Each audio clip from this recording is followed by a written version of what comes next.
encontramos en Galería Talento, una galería que es dedicada a la promoción cultural. Hemos trabajado principalmente en el campo de las artes visuales, tanto pintura, cerámica como escultura. Nuestra misión ha sido promover al artista emergente bajo el acompañamiento del artista consagrado. Sin embargo, por estar en el sector cultura nos interesa muchísimo estar activos en el medio. Hoy nos unimos a apoyar una propuesta de la revista CR, que es el inicio de un programa cultural que se llama Encuentro Literario. Este programa es dirigido por el Magón 2015, Ronald Bonilla. Es un programa que se transmitirá mensualmente, serán cortos, y cada uno de ellos entrevistará a una persona relevante en el campo de las letras. Bueno, con ustedes los dejo con Ronald Bonilla y con nuestro primer programa de hoy, que entrevista a Julieta Dobles. Hola, estamos acá en la Galería Talento, una casa dedicada al arte, y como un programa que hemos denominado Encuentro Literario. Este es el primer programa de Encuentro Literario bajo lo que se llama la revista CR, una iniciativa del país, de todos los intelectuales en todos los campos, que desarrolla un trabajo magnífico. Pensamos que mes a mes estaremos presentando entrevistas con las personas más importantes del medio literario y cultural, con escritores, poetas, y en este caso me complace pues tener este espacio dentro de la revista CR, porque se trata de un esfuerzo maravilloso por comunicar el arte literario costarricense y todas las artes en general. Como ustedes saben, como coordinador del grupo literario Poiesis y como presidente de la editorial Poiesis, hacemos un gran trabajo en el campo literario. Pero este es un espacio abierto a todas las voces, a todos los grupos, a todos los escritores. Iniciaré este programa diciendo que la editorial que represento es quizás el emprendimiento costarricense más joven y que más poesía ha publicado en los últimos 8 años. Por ejemplo, este año ya hemos publicado 4 poemarios, del nicaragüense Adrián Mesa de Viacruces y Estaciones, del joven filólogo cartaginés Entre Espacios de Daniel Arce, de Julio Quimbayo, costarricense colombiano, un haiku a la vez, que también es guitarrista, y del gran poeta nicaragüense costarricense Carlos Calero, Fingir o Imaginar que somos tigres. Y también de Marianela Sáenz, su libro de haikus Las últimas gotas. Además, hemos publicado este año ya 3 libros en otros campos, como un ensayo sobre artes plásticas, Las flores son sus almas, que es una interpretación del cuadro La Pachamama del gran pintor Julio Escames, chileno, que vino a vivir entre nosotros, y un diálogo que se establece con las décimas de Violeta Parra.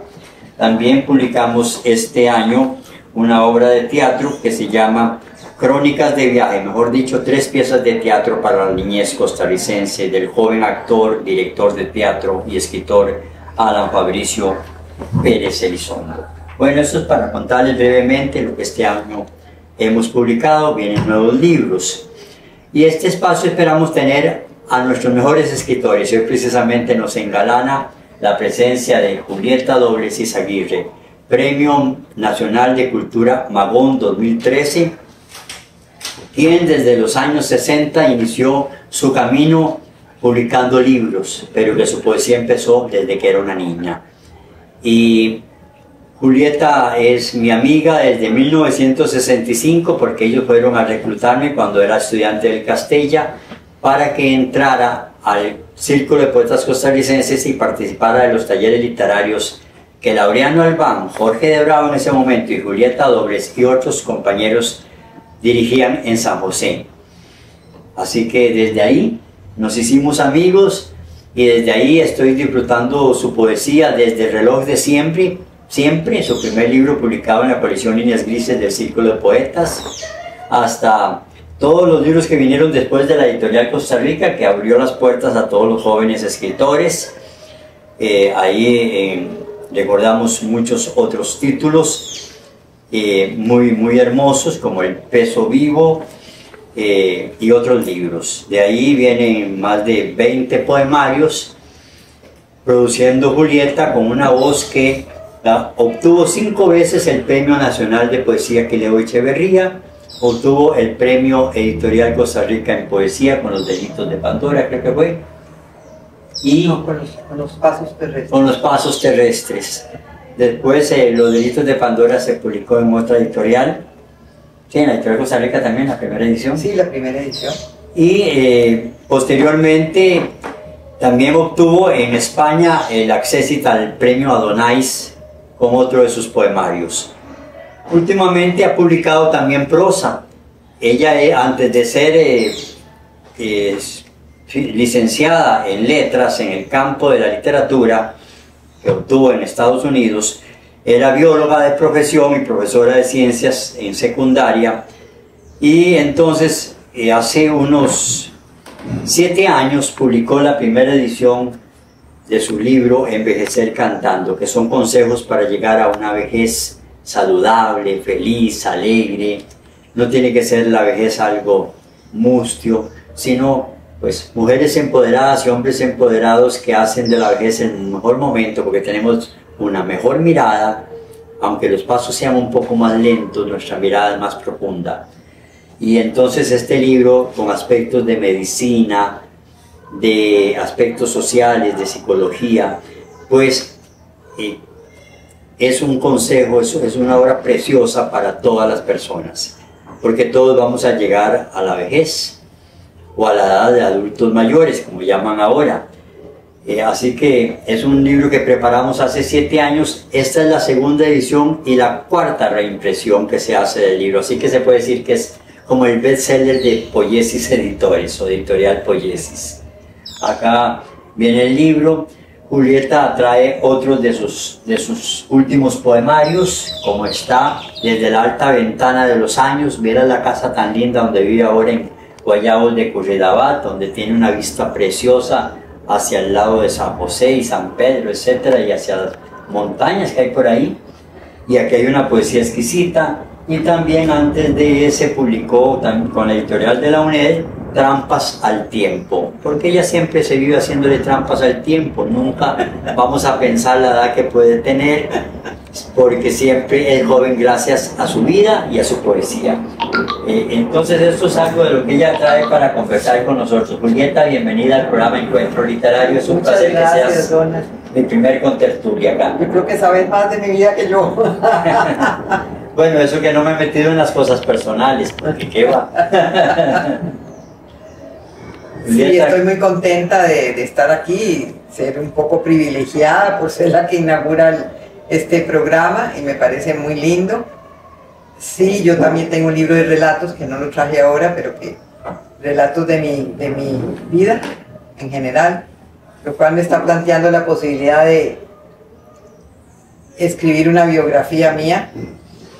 Lo que pasa es que tendría que cambiar algunos nombres o no nombrarlos, ¿verdad? Pero bueno, vamos a ver cómo se puede hacer en el futuro. Y también tengo un libro de poemas ya terminado, que está buscando la editorial, y ya empecé otro libro, porque así es. Muy bien. ¿Verdad? Sí, ese libro se llama Como la vida misma.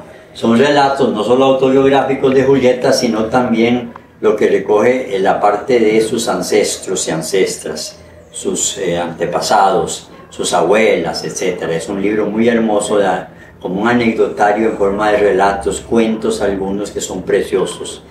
Dentro de esos cuentos está la tijera... las tijeras de plata. Las tijeras de plata que nosotros recogimos Ojos de plata, en la antología de cuentos del grupo Poiesis, de Editorial Poiesis, que es una antología de cuentos que hicimos en el 2020 cuando se vino la pandemia. Ahí está ese cuento suyo, y recoge como a 32 personas que en el grupo Poiesis escriben cuentos, muchos de esos también son poetas, que se llama Donde contamos hormigas y segundos. Y ahora estamos terminando, acabamos de imprimir la segunda antología del grupo, se me olvidó traerla, que es una antología de poesía que reúne a 46 poetas que han pasado por nuestros talleres. Es la segunda bitácora abierta, porque la primera, con esa inauguramos nuestra editorial en el 2015. En ambas está Julieta Dobles presente, como la poeta más reconocida del país a nivel mundial. Julieta, eso es cierto, ¿verdad? Bueno, parece que sí. Bueno, vivimos un tiempo en España y ahí, bueno, el más premiado fue Laureano, pero yo también hice mis pinitos allá, internacionales, y tuve algún reconocimiento y me publicaron incluso mi libro que escribí allá, que ganó el primer Accessit de la Donais en 1981.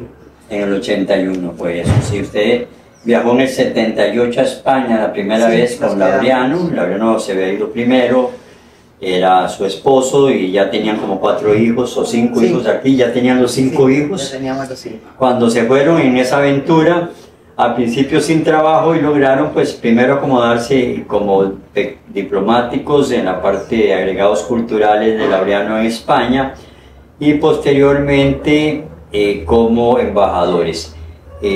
Digo embajadores porque los dos fungían realmente en eso, representando a nuestro país en España, en Madrid. Y entonces de ahí viene el premio de Laureano, de la Donais, con Herencia del Otoño, y al año siguiente el Accessit suyo, que creo que debió haber sido el premio, pero no querían darle a 2 costarricenses seguidos, un premio que solamente en 40 años de existencia solamente 2 hispanoamericanos lo habían ganado. Cierto, el representante de la editorial dijo en el debate, porque yo me enteré después por unos amigos, que Costa Rica era muy pequeño para tener 2 Adonais. Y entonces en lugar del premio me dieron el Accessit, pero el que había ganado el premio, que era un valenciano, nunca llegó a la entrega. Entonces yo fui la que los periodistas me entrevistaron, me hicieron todas las ceremonias, y yo fui la que lo disfruté. Y tengo entendido que hasta Laureano le había ayudado a él a mejorar sus poemas a ese ganador. Qué vida, ¿verdad? Pero así es. Sí, realmente yo empecé, mi amor por la poesía es muy antiguo. Se remonta a los años en que yo tenía 5 años. Y que mi madre, que era maestra normalista, de las que aprendían a declamar allá en Heredia, Ángela Izaguirre Moya, que era poeta también, pero nunca publicó, nos declamaba poemas de sus poetas preferidos, los poetas del posmodernismo y del modernismo. Entonces nos aprendíamos los poemas, porque los niños son como esponjas, lo que les enseñan se lo aprenden, si les gusta, y oír declamar poesía pues era magnífico para nosotros. Todas las hermanas, somos 5 hermanas, y yo pues nos aprendíamos de memoria los poemas. Claro, recuérdanos un poco esos primeros poetas que te enamoraron a través de la voz de tu madre, modernista, ¿verdad? Como José Martí, José Martí, Rubén Darío, Juana Ibarború, Alfonsina Storni, Gabriela Mistral. Esas fueron los primeros poemas que yo le oí. Y entonces yo me los aprendía, por supuesto, y me gustaban tanto que cuando ya tuve 8 años, escribí mi primer poema. Muy bien. No me acuerdo el tema, era algo relacionado seguro con la naturaleza, con las mariposas. Después le escribí un poema a mamá, un poema a papá. Cuando se enteraron las maestras en la escuela de que yo, además de que escribía poesía, la leía con toda tranquilidad, yo no era de ninguna manera tímida, entonces me empezaron a poner en las asambleas y todo, total, me volví muy popular en ese sentido. Cuando terminé mi primaria y me fui a la secundaria, pues ya empecé a enamorarme, entonces yo tenía mi cuadernito secreto, escribía poesía y ese no se lo enseñaba a mamá, por un pudor, ¿verdad? Porque las mamás antes eran muy estrictas, y entonces se fueron acumulando los poemas, hasta que un día vi un anuncio en el periódico que decía: poetas conocidos y desconocidos están invitados a participar del taller literario del Círculo de Poetas, y me mandé una carta con un poema que nunca se publicó porque no era bueno, pero era un poema sobre América, un poco grandioso, y el que me atendió la carta, el apartado ahí donde mandé la carta, era Laureano Albán, que era el secretario, el que organizaba todo, era el promotor del taller y el que había puesto los anuncios y todo. Entonces nos quedamos de ver en una reunioncita en una soda ahí por el Radio Monumental de ese entonces, ahí en el centro de San José. Entonces yo le enseñé mi cuadernito secreto y él me dijo que se veía que tenía mucho talento, pero que yo estaba escribiendo todavía con rima y con ritmos, porque todavía lo que oía y leía eran poemas rimados. Rimados y métricas exactas. Claro. Me dice, tenés que contemporaneizar tu voz, y ahora lo que se usa es la poesía libre. Yo siempre he guardado el ritmo me parece importantísimo en un poema, aunque no se sienta, ¿verdad? Y aunque no sea todo igual, pero tiene que haber un ritmo, una música. El poema tiene que tener su propia música. Entonces cogí mi cuadernito, llegué a la casa y lo quemé, en símbolo de que iba a empezar de nuevo. Y empecé de nuevo, ya con poemas tallereados en el Círculo de Poetas, y ya 2 años después publiqué mi primer libro, que fue El reloj de siempre. Significa que Julieta, que de las 5 hermanas fue la poeta, alguien tenía que salir poesía con esa gran influencia de la madre. Significa que ya desde joven era una gran rebelde e incendiaria de sus propios poemas, porque después el Círculo de Poetas hasta fama hizo de que quemábamos poetas, lo cual nunca fue cierto. Que quemábamos los poemas, no a los poetas, perdón, y que fuera la Inquisición. Entonces la gran mentira es eso, es que Jorge de Bravo inventó que los poemas debían botarse arriba, al medio o abajo, de acuerdo a la evolución de cada poeta, lo que nos traía, y se quemaba una puntita o un pedacito de la hoja donde venía el poema. Entonces de ahí que salió ese estigma de que quemábamos los poemas. Aunque dicen que de Bravo, cuando estaban en Turrialba y hacían los primeros talleres del Círculo de Poetas de Turrialba, cuando algo no gustaba, de una vez lo quemaban y lo echaban en un basurero. Al revés, lo echaban en el basurero y al final todos esos poetas... le ponía, como fumaba, le ponía ahí... Como Jorge estaba en el colegio, pero ya fumaba. Sí, porque era mayor. Era mayor que todos, tenía como 4 o 5 años mayor que los demás compañeros de colegio. Esa es la historia del círculo un poco, que yo viví también. Cuando en el 65 me pasó algo parecido. No vi esas cartas que salían en el periódico o esas notas, sino que Laureano y Julieta llegaron al Castella, donde habíamos publicado páginas literarias de los estudiantes del Castella, y salía Arabella Salaverry, Ronald Bonilla, Juan Fernando Cerdas, muchos poetas y escritores, Ricardo Blanco, Eugenio Sancho, recuerdo muchos, Carlos Eduardo Herrera Bonilla, Alejandro Herrera y Juan Arnoldo. Y entonces nos reclutaron para que fuéramos a los talleres, y ahí seguimos nuestra amistad y vimos nacer muchos de tus libros y los primeros poemas míos también, que se publicaron ya. Porque realmente ahí era un taller estricto, ¿verdad? Era estricto, como decía Laureano, dejen la vanidad detrás de la puerta, guíndenla ahí hasta la salida. Sí, era fuerte y era estricto, pero también nos combinaba a leer mucho, a estudiar y a prepararnos como poetas, y tuvimos muchas influencias de toda la lírica española del 27, de los poetas contemporáneos de la primera vanguardia en América Latina. Ahí leí yo los primeros poemas de vanguardia, que no eran rimados ni ritmados, ¿verdad? Y ahí aprendíamos con ellos, con los maestros. Claro. Me acuerdo que mamá, cuando ya ella estaba muy mayor, descubrimos unos cuadernitos de ella guardados, que eran poemas de ella, que nunca publicó. Y cuando yo le pregunté, mamá, ¿cómo no publicaste nunca esto? Ay, hija, esto era una aldea. Ella es la misma generación de Eunice Odio, ¿verdad? Ella nació en el 13 y Eunice en el 16. Dice, cuando una mujer publicaba o sencillamente leía en público sus poemas, se le consideraba promiscua. Vean qué mentalidad. Y no se casaba. Los hombres la buscaban solo para disfrutar de ella. Entonces yo quería casarme y tener mis hijos, entonces ella renunció a publicar. Pero como me hizo a mí poeta, se vengó, ¿verdad? Porque yo he escrito hasta poesía erótica y de todo. Claro, recuerdo tu libro Hojas Furtivas. Sí, que todavía se vende. Que se vende mucho en la editorial de Costa Rica, tiene varias ediciones.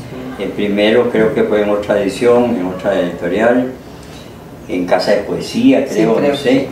Y Hojas Furtivas es poesía erótica de una edad madura ya tuya, y donde hay... digamos, poemas muy fuertes que se contraponen, digamos, a esa visión casta y conservadora que había en nuestro país todavía en el año 2000. todavía había mucho conservadurismo como para aceptar que usted le hiciera un poema de amor a los 40 años a un muchacho de 20, o a 60 y 30. De 60 y 30. Emulando a José José, no era 40 y 20, sino 60 y 30, ¿verdad? Una poesía erótica a un muchacho joven. Y en este libro, en vez de ser cantando, que trae todos estos consejos sobre alimentación, sobre ejercicio, sobre medicina natural, etc., cada capítulo se inicia con un poema, y eso es algo maravilloso. Por eso te lo doy en las manos para que escojas un poema y deleites acá a las personas que van a ver y que verán y que están viendo este programa. Sí, el primer capítulo, que es uno muy largo porque hablo de la alimentación. Yo creo que la alimentación es fundamental para llegar a viejo sano. En realidad la vejez no es una enfermedad, es solo el resultado y la consecuencia de los años y de los malos tratos a nuestro organismo, con comidas inadecuadas, con vicios, con fumado, con todo eso. Entonces, este primer capítulo, que es muy abundante, digamos, se inicia con un poema del libro Costa Rica Poema a Poema, que se llama Peregrinajes del Tamal.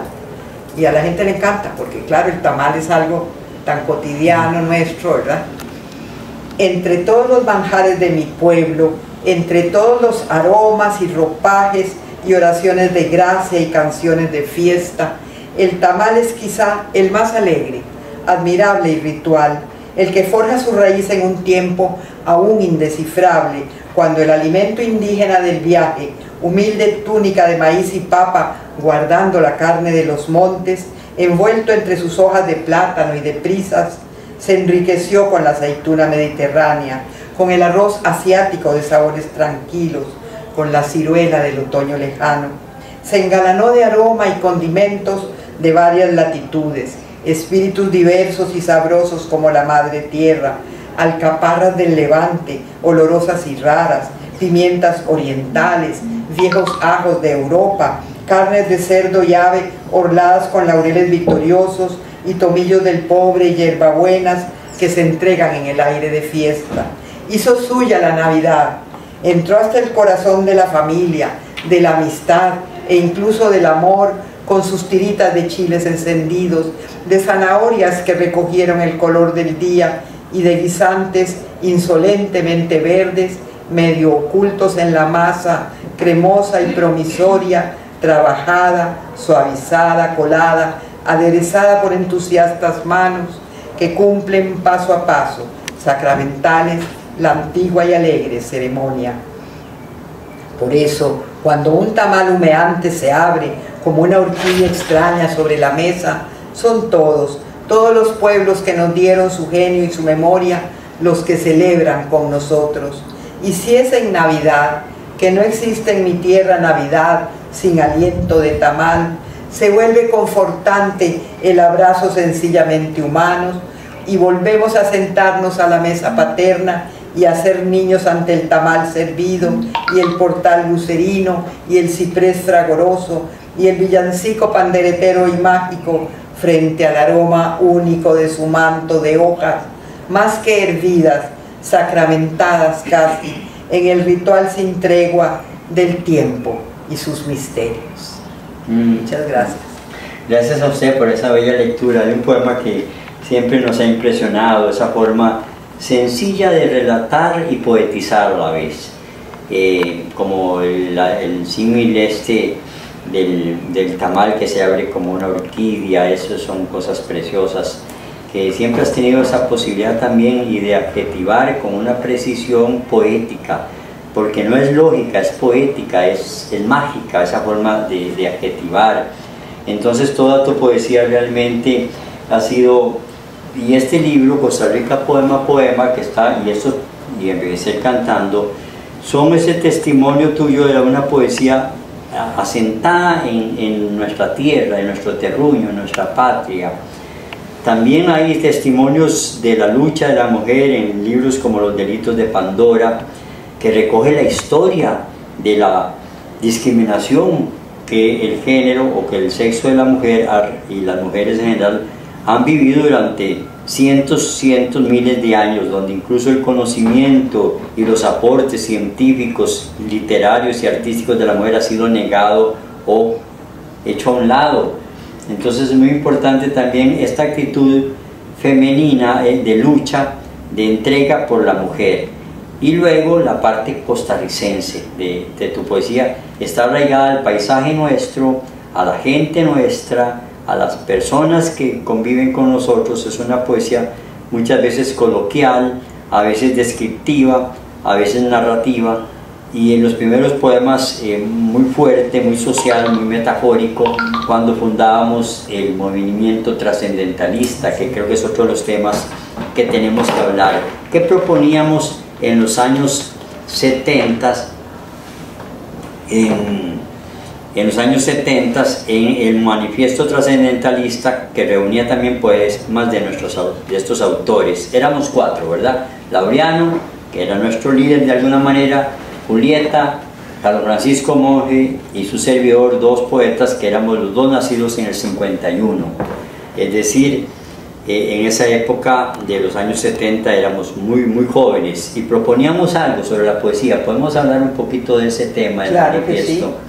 Sí, en realidad el manifiesto se originó en la idea de que la poesía era mucho más que lo que entonces estaba de moda, en algún sentido, que era la poesía como se escribía en Centroamérica, sobre todo en Nicaragua, con Cardenal, que era una poesía exteriorista, la llamaban, porque era una poesía que solo contemplaba o solo hablaba de las cosas externas al yo interno, o sea, la parte social, porque lo que interesaba a Ernesto Cardenal y compañía era los talleres literarios donde se enseñara a los muchachos y a los campesinos para escribir como de tal manera que hasta los analfabetas pudieran entender. O sea, era una simplificación de la poesía. Y entonces nosotros escribimos el manifiesto trascendentalista diciendo que la poesía no era eso, que la poesía era mucho más, que la poesía era trascendental, o sea, que miraba para adentro también, al espíritu, a la reflexión. Y eso fue lo que formó el manifiesto trascendentalista, que fue publicado creo que en 1977 en la editorial Costa Rica. Solo se le hizo una edición. Solo una edición, pero se han hecho miles de clones. Y lo bonito fue que el manifiesto, cuando ustedes salieron a España, crearon en España también un sector, un taller que siguió las líneas del manifiesto trascendentalista. Yo quiero agregar a lo que decís sobre el manifiesto, que si bien es cierto, partió de una crítica a las tendencias que estaban en boga, que era la poesía exteriorista, política. Nosotros todos en esa época éramos personas de izquierda y también creíamos en la revolución, pero estábamos en un contexto costarricense donde había paz, donde había desarrollo humano, donde había una propuesta política que hacía que ascendieran los sectores sociales, que pudieran estudiar, ser universitarios, hasta los hijos de los obreros y de los conserjes, etc. Y entonces teníamos una realidad diferente al resto de Centroamérica. Si Cuba por un lado pasó por la etapa gris de la poesía propagandística del régimen, Centroamérica estaba tirando balas a través de las palabras. Nosotros podíamos hacer poesía social y de hecho la hicimos. Yo en mi libro Consignas en la Piedra, vos en El Peso Vivo hay poemas sobre la niñez desvalida, de las calles, Laureano con el libro Crónicas del Terror, Carlos Francisco Monge con una propuesta también, a veces, aunque hacíamos poesía social, teníamos mucha poesía lírica, poesía espiritual, poesía mística, poesía filosófica. Entonces nuestra gama era muy amplia. Entonces queríamos rescatar que la poesía, aún siendo política, aún siendo ideológica en ese momento, tenía que ser poesía y no sencillamente renunciar a los valores estéticos por el mensaje. Y eso es lo que estábamos propugnando con ese manifiesto, que a veces nos llamaron después que éramos reaccionarios, que éramos conservadores o lo que sea, o que propendíamos al regreso al modernismo, al arte por el arte, lo cual no era cierto. Nosotros también fuimos poetas vanguardistas de tercera generación y se puede decir que fundamos un movimiento que tuvo valor en España, donde todavía hay talleres y tesis hechas sobre el trabajo de los poetas trascendentalistas costarricenses. Sí, el grupo de Aranjuez, que todavía existe. Montserrat Doucet ha hecho tesis sobre nuestra poesía, sobre Laureano, etc. Y aunque hemos cuestionado algunos aspectos del manifiesto, que tal vez ya hemos superado, cierta rigidez, cierto concepto de que la poesía era más metáfora que otra cosa, aunque también se critica ahí, no, la metáfora es un hecho prepoético, existe hasta en la forma de hablar del pueblo, pero sí es interesante esto que hablamos, porque esto nos unió mucho a plantear que la poesía debía trascender, no solamente hacia adentro, sino hacia afuera, buscando la otredad, buscando a los demás, en ese encuentro espiritual que es el arte. Esta comunicación profunda que puede establecer el arte, que nos permite ser diferente. Esto es parte de lo que decía el joven poeta Álvaro Vallarta, mexicano en Costa Rica, es el mapa interior de Costa Rica, lo que usted ha hecho con sus poemas, con el poema de Ramona, con los poemas de cuando era niña probé la hierba y era verde su olor y verde su sabor, que habla de los niños de la calle. Y hoy recordamos entonces este trabajo de Julieta por lo social, por lo costarricense, por la mujer. Son tres aspectos que señalo hoy, pero como el poema de la madre en la cárcel, de los hombres de la cárcel, no sé si está en Trampas al tiempo o dónde está, pero cualquiera de estos poemas que encontré aquí, que este libro hablanos un poco de Trampas al tiempo. Yo hice un ensayo sobre este libro y sobre el primer tomo de tu obra completa, que se llama algo de la memoria. ¿Cómo es? Sí, Espejos de la Memoria. Espejos de la Memoria. Hice un ensayo, pero no he publicado el segundo. ¿Sí? Yo vengo luchando desde la pandemia para que me lo publiquen, pero bueno, todavía hay ejemplares del primero, entonces no lo han publicado. Es importante que salga el segundo, pero este es un proyecto de obra en marcha, que sale de la UNED. El de la UNED. Han publicado ahí Sí, el primer tomo de mi obra completa también salió ahí, que se llama Tiempo sin sombra. Y el tuyo es Espejos de la Memoria. Entonces yo escribí un ensayo que va de las trampas al tiempo a los espejos de la memoria. Pero tal vez nos hablas un poco de este libro y nos lees un poema de trampas. Este libro salió muy lindo en la editorial de la UNED porque fue después de que me dieron a mí el Magón. Entonces ellos hicieron una edición especial en un papel especial, ilustrada, con ilustraciones de Marivenia Varela, la madre de mi nieta mayor, que ella es graduada de Bellas Artes. Y ¿cuál era el poema que me dijiste? Bueno, el de la cárcel, no sé si está ahí o está en este otro, o si no cualquier otro que escojas, porque tenés poesía tan maravillosa que todos los que nos están oyendo y viendo y que verán este programa, pues se van a encantar con oírte. Voy a leer uno que me gusta mucho y que a la gente le encanta. Está en la primera parte y se llama Primer Amante. Está en la página 7.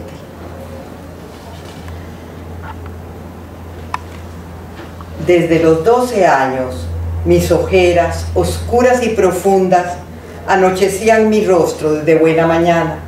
Escollo para la perfección, los fotógrafos de estudio las cubrían y recubrían con odioso entusiasmo. Disimuladas por el prohibido maquillaje, se esfumaban furtivas frente a los ojos inquisidores de mi madre, herencia de los troncos que me dieron origen, donde deambulan rotos trashumantes judíos desde la vieja España, fueron imborrables intrusas contra mi anhelo adolescente de belleza nacarada. Pero un día lo escuché, su poesía proyectada sobre una música que inundaba sensual todas mis ventanas. Y en tus ojeras se ven las palmeras con rachas de sol. Ay, Agustín Lara, gracias a ti mis ojeras se tornaron radiantes y ya reivindicadas fueron sensuales luces, ojos de gozoso misterio donde apoyar mi torpe adolescencia morena y larguirucha. Como lo hace un amante, me hiciste bella, Agustín, con tu poema, al igual que en antiguas pinturas melancólicas donde rostros de damas anhelan y prometen un perfume de tiempo y de pasiones entre ojeras violeta y pestañas que abanican la tarde. Muy bello. Sí, no, este no está, el de la cárcel no está aquí, no. Está en Poemas del Esplendor. Poemas del Esplendor, que es el nuevo que acaba de salir. No, Poemas del Esplendor es anterior a este. Este es desde la alta ventana de los años. De este sí hay existencia. Así que Julieta sigue produciendo casi un libro por año y es un ejemplo para los poetas, que algunos dicen que qué bueno empezar a los 40 años a publicar, y es bueno también que algunos hayan empezado tarde, pero también es bueno. Neruda empezó a los 18 años con Farewell y Los Sollozos, con aquellos poemas de Crepusculario, y otros poetas son juveniles. Empiezan joven como Rimbaud, aunque Rimbaud, bueno, escribió las bellezas que escribió y a los 21 años ya no fue más poeta, aparentemente. Pero hay otros poetas que son tardíos y que también hacen una obra importante, así que no hay que decir que esto es lo mejor, que lo mejor es haber empezado a los 40 años o a los 38 o a los 50, o que lo mejor es haber empezado a los 14. Cada quien da lo que tiene que dar y su aporte es lo valioso. Acá en este libro, desde la alta ventana de los años, que es, yo sé que es de esa gran ventana que tenés en el Guayao de Curridabat, hay un poema que a mí me gusta mucho, y que es un festejar la vida, porque la poesía de Julieta es alegre, es viva, puede hablar de cosas fuertes como la injusticia, etc., pero es una poesía vitalista, positiva, que nos enseña a ser mejores. Y aquí hay un poema que a mí me gusta mucho, que es 3 minutos. Ah, el que cierra el libro. El que cierra el libro. Y dura exactamente su lectura 3 minutos. Así que tenemos 3 minutos todavía, yo creo. 3 minutos. El sol se ahoga detrás del horizonte en su muerte ficticia cada día, y 3 minutos dura, atravesándolo en medio de una pátina de estupor y esplendores. De los jirones de la madrugada pende el canto animoso de un yigüirro que acorrala a su hembra y la seduce por 3 minutos plenos con la nítida urgencia de su música. El náufrago se ahoga entre mareas de sales, agua y pánico, y su última agonía cumple los 3 minutos si el rescate no llega frente al límite ambiguo de la vida. Un beso inabarcable entre silencios cumple su viejo ritual de despedida, y los amantes ávidos lo sostienen al menos 3 minutos en una apasionada agonía sin naufragios. Algún recién nacido olfatea desde el vértigo transparente de su hambre el pezón maternal, se prende voraz y ávido con esa urgencia ciega de su primer instinto durante 3 minutos que inauguran su vida.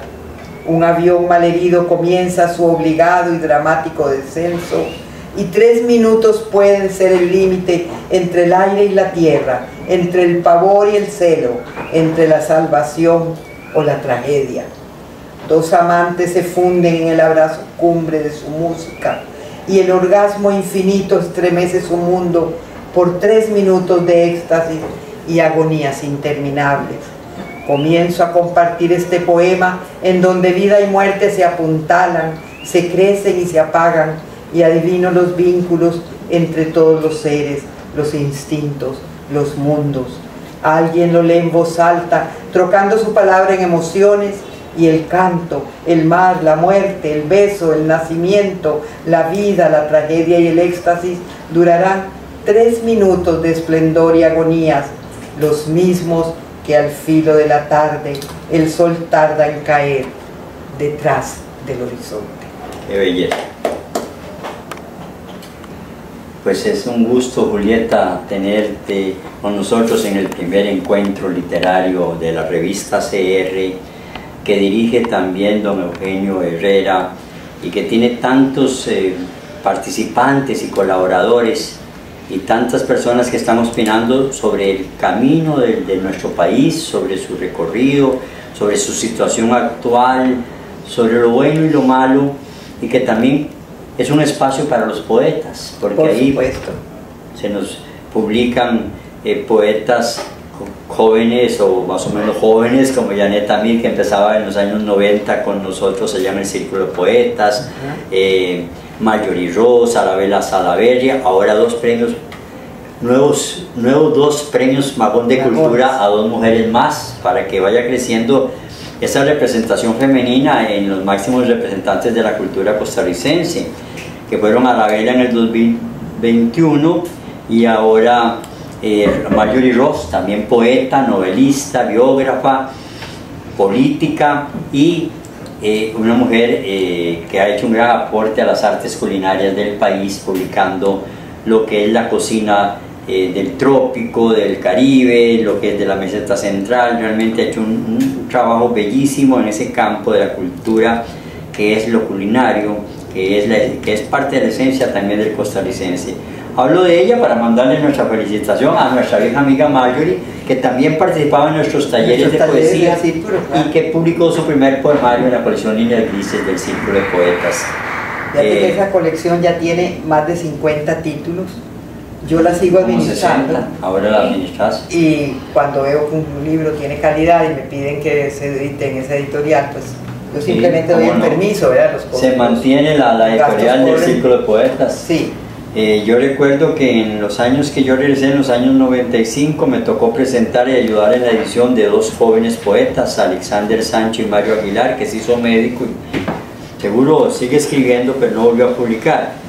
Es una colección muy linda, son yo creo que más de 60 libros,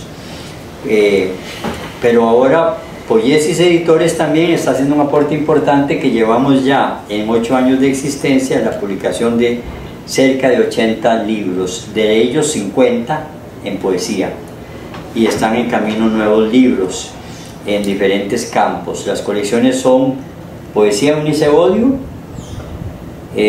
narrativa Fabián Doble, son homenajes, literatura fantástica Alfredo Cardona Peña, artes plásticas o artes visuales Max Jiménez Huete, literatura infantil Lara Ríos, que hasta Lara Ríos ya publicó con nosotros, y esas son algunas de las, y teatro Samuel Robinsky, un homenaje muy merecido.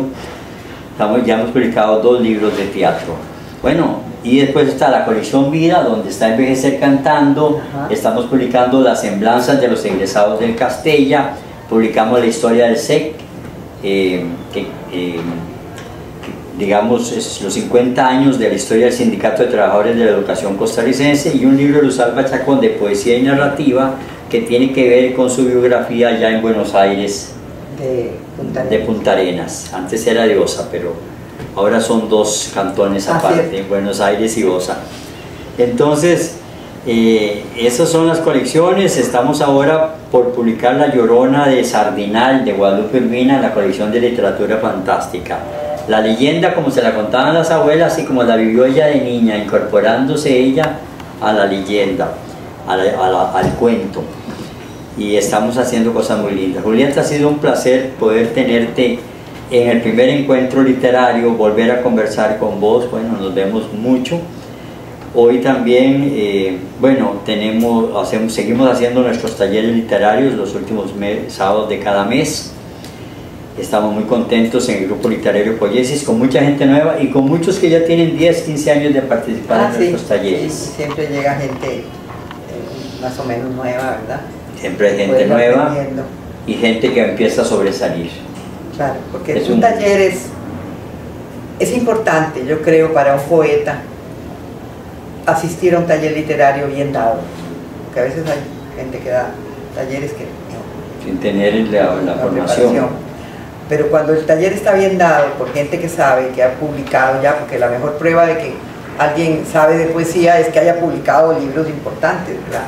O por lo menos libros bien hechos. Significativos.